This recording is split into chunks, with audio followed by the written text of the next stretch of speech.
अस्सलामुअलैकुम दोस्तों आज जिस सेट की मैं अनबॉक्सिंग करने वाला हूँ वो है इन्फिनिक्स का स्मार्टफोन। ये सेट इन्फिनिक्स की तरफ से काफ़ी हद तक वेरी लो एंड यूज़र के लिए डिज़ाइन किया गया है और इसकी प्राइस जो पाकिस्तान में भी चल रही है वो 14,000 के आसपास है।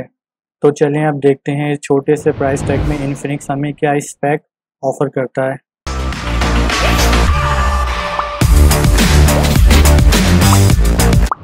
ऑल राइट, वेलकम बैक दोस्तों। वीडियो स्टार्ट करने से पहले दोस्तों अगर आपने मेरा ये चैनल अभी तक सब्सक्राइब नहीं किया है तो इसको ज़रूर कर लें ताकि मेरी नेक्स्ट वीडियो की अपडेट आप तक पहुंच जाए।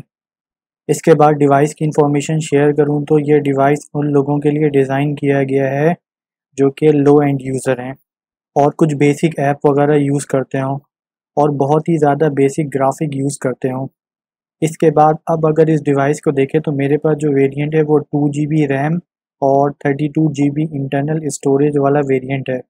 इसके बाद जो इसके अंदर चिपसेट यूज़ किया गया है वो मीडिया टेक का ऑक्टा कोर यूज़ किया गया है जो कि एक 12 नैनोमीटर चिपसेट है और ये मैक्सिमम क्लॉक स्पीड 2 गीगाहर्ट्ज़ तक देता है और अभी इसकी मार्केट वैल्यू काफ़ी हद तक ऑब्सोलीट है। इसके अलावा ये डिवाइस 4G LTE भी सपोर्ट करता है। इसके बाद जो बैटरी इसके अंदर इंक्लूड किया गया है वो 4000 mAh की बैटरी है जिसकी वजह से डिवाइस का वेट थोड़ा बढ़ने वाला है। इसके बाद इस डिवाइस के साथ जो एंड्रॉयड वर्जन आता है वो एंड्रॉयड 9 है जो कि काफ़ी हद तक पुराना हो चुका है और इस डिवाइस के लिए एंड्रॉयड वर्जन की अपडेट अभी तक नहीं आई है। इसके बाद इस डिवाइस का स्क्रीन रेजोल्यूशन 720 by 1600 पिक्सल का है और इसका डायगोनल लेंस 6.6 इंच का है और डिस्प्ले इसका HD+ है। अब अगर इसके कैमरा सेटअप को देखें तो फ्रंट पे इसका 5 मेगापिक्सल का कैमरा इंक्लूड किया गया है जबकि इसका मेन रियर कैमरा 8 मेगापिक्सल का है। इसके अलावा 2 मेगापिक्सल का एक कैमरा इंक्लूड किया गया है।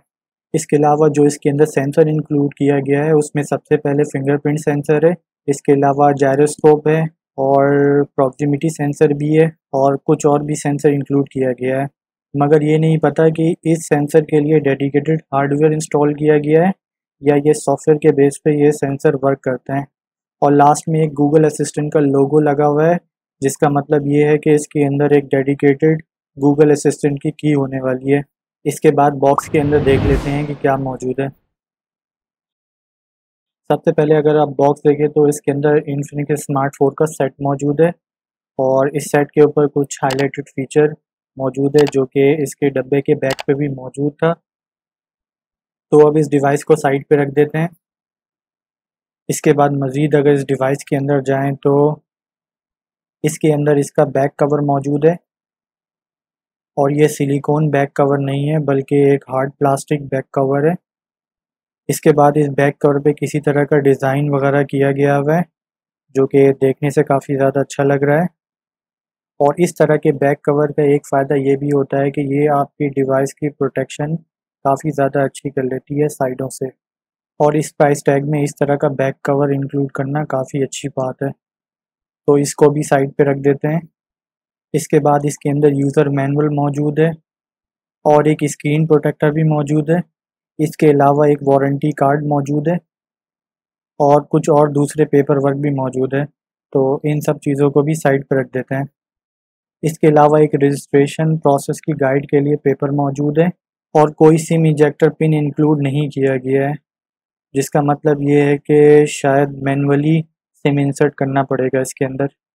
इसके अलावा इसके अंदर एक इन्फिनिक्स का चार्जर मौजूद है जो कि USB 2.0 का चार्जर है और ये चार्जर एक USB 2.0 है और ये चार्जर आपकी डिवाइस को 5 वोल्ट से चार्ज कर देगी। इसके अलावा इसके अंदर एक डेटा केबल इंक्लूड किया गया है जो कि USB 2.0 है। तो इसको भी साइड पे रख देते हैं। और जो लास्ट चीज़ इस बॉक्स में इंक्लूड किया गया है वो इन्फिनिक्स का हैंड फ्री है और ये काफ़ी अच्छी बात है कि इस प्राइस टैग में इन्फिनिक्स ने एक हैंड फ्री भी इंक्लूड किया है, वरना इससे पहले इन्फिनिक्स नोट 7 की मैंने अनबॉक्सिंग की थी तो उसके अंदर हैंड फ्री इंक्लूड नहीं किया गया था और उसकी प्राइस 29K थी। अब इन सब चीज़ों को एक साइड पे रख देते हैं। इसके बाद डिवाइस के फ्रंट से स्टिकर उतार के इसको फर्स्ट बूट कर लेते हैं। जब तक ये डिवाइस बूट हो रहा है उस वक्त तक इसकी बॉडी को देख लेते हैं। अब सबसे पहले अगर इसके बैक को देखें तो इसका बैक कम्प्लीटली प्लास्टिक बॉडी है और इसके अंदर एक फिंगरप्रिंट का सेंसर इंक्लूड किया गया है। इसके अलावा टॉप पे इसके कैमरा मौजूद है, जिसमें इसका मेन कैमरा 8 मेगापिक्सल का है, जबकि 2 मेगापिक्सल के एक और कैमरा इंक्लूड किया गया है और एक एलईडी फ्लैश भी इंक्लूड किया गया है। अब इसके राइट हैंड साइड पे जाएं तो एक वॉल्यूम की अप और डाउन का बटन इंक्लूड किया गया है। इसके अलावा एक पावर बटन है और इसके अलावा एक डेडिकेटेड गूगल असिस्टेंट का बटन भी इंक्लूड किया गया है। और अगर सिम सिचुएशन की बात की जाए तो इसके अंदर कोई सिम स्लॉट इंक्लूड नहीं किया गया है, जिसका मतलब ये है कि आपको मैनुअली बैक कवर हटा के सिम को इंसर्ट करना पड़ेगा। इसके अलावा बॉटम पे इसके USB 2.0 का पोर्ट मौजूद है और एक 3.5 mm का जैक मौजूद है। और इसके अलावा इसके राइट हैंड साइड पे कुछ मौजूद और इसके टॉप पे भी कुछ भी मौजूद नहीं है।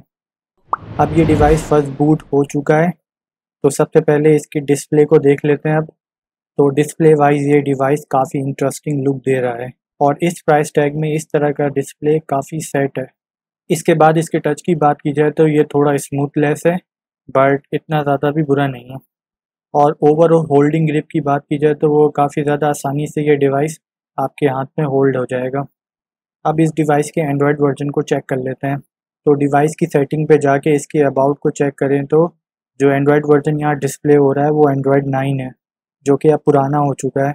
और अभी तक इन्फिनिक्स ने इस डिवाइस की एंड्रॉयड वर्जन को अपग्रेड नहीं किया है, जो कि काफ़ी हद तक एक सैड न्यूज़ है इस डिवाइस के लिए। अब डेली यूजेस वाली ऐप को टेस्ट कर लेते हैं, जिससे इसकी परफॉर्मेंस का अंदाज़ा हो जाएगा। सबसे पहले कैमरा ऐप को ओपन करके कुछ पिक्चर को ले लेते हैं। अब अगर ऑटो फोकस या फोकस को देखें तो ये इसके अंदर इंक्लूड नहीं है, जबकि कैमरा के अगर ऑप्शन को देखें तो इसके अंदर ब्यूटी मोड वगैरह इंक्लूड किए गए हैं, मगर कुछ और इसके अंदर कैमरा के फीचर मिसिंग हैं और इमेज क्वालिटी भी कुछ ज़्यादा अच्छी नहीं है। इसके बाद कुछ और ऐप को भी टेस्ट कर लेते हैं, जैसे कि मैसेज। तो मैसेज ऐप को क्लिक करते ही ये खुल गया है और ऐप डिले भी काफ़ी कम है, जो कि परफॉर्मेंस वाइज काफ़ी अच्छी चीज़ है। इसके बाद कुछ और ऐप को भी ओपन कर लेते हैं, जैसे कि कॉन्टैक्ट। इसके बाद यूट्यूब को ओपन कर लेते हैं।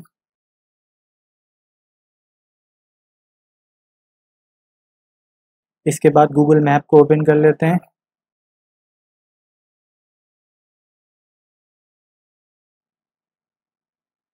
अब लास्ट में इसकी रैम परफॉर्मेंस को भी चेक कर लेते हैं। तो इसकी रैम परफॉर्मेंस भी काफ़ी हद तक अच्छी रही है और ओवरऑल डिवाइस की परफॉर्मेंस की बात की जाए तो वो भी काफ़ी ज़्यादा अच्छी है, जिससे ये डिवाइस अपनी प्राइस टैग को काफ़ी हद तक जस्टिफाई भी करता है। तो अब लास्ट में दोस्तों, अगर आपको मेरी ये वीडियो पसंद आई है तो लाइक, सब्सक्राइब और शेयर ज़रूर करें।